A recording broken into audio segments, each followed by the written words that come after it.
Hi viewers, இன்னைக்கு 8 month baby food எப்படி செய்யலாம்னு பார்க்கலாம் வாங்க. 8 மந்த்ல இருந்து 1.5 வருஷம் வரைக்குமே இந்த ஃபுட் வந்து கொடுக்கலாம். ரொம்ப ஸ்ட்ரென்த்தான ஃபுட், ஹெல்தியும் கூட. இதுல வந்து என்னென்ன சேர்த்துருக்கேன்னாக்கா, ஒரு 3 டீஸ்பூன் போல அரிசி எடுத்துக்கங்க, 1 டீஸ்பூன் பாசிப்பருப்பு, 1 டீஸ்பூன் துவரப்பருப்பு. 1/2 hour முன்னாடியே ஊற வச்சு நல்லா கழுவி அலசி எடுத்தாச்சு. இப்போ குக்கர்ல போட்டு ஒரு 4 ல 5 விசில் விட்டுடலாம். ஒரு 3 பல்லு பூண்டு, மிளகு கொஞ்சம், சீரகம் கொஞ்சம் எடுத்துக்கங்க. தேவையான அளவு உப்பு சேர்த்துருங்க. கொஞ்சமா பெருங்காயத்தூள் ஆட் பண்ணிடுங்க. பிஞ்சு அளவு வந்து மஞ்சத்தூள் சேர்த்துக்குங்க. 8 மந்த் பேபின்னா மஞ்சத்தூள் மட்டும் போதும். 1 year பேபிக்கு கொஞ்சமா மிளகாத்தூள் சேர்த்துக்குங்க. ஒரு கேரட் போல கட் பண்ணி சேர்த்துருங்க. உங்களுக்கு என்ன வெஜிடபிள் தேவையோ, உருளைக்கிழங்கு இந்த மாதிரி வேற ஏதாவது வெஜிடபிள் கூட நாங்க மிக்ஸ் பண்ணி சேர்த்துக்கலாம்.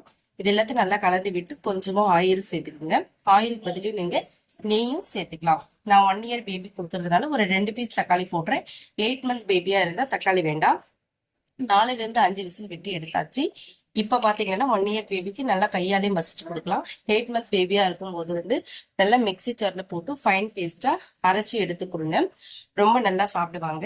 இதுல 1-2 மிளகு வந்து அரைப்படாம இருக்கும். 8 மந்த் பேபிக்கு கொடுக்கும் போது அந்த மிளகெல்லாம் கையால எடுத்துட்டு அதுக்கப்புறமா கொடுங்க.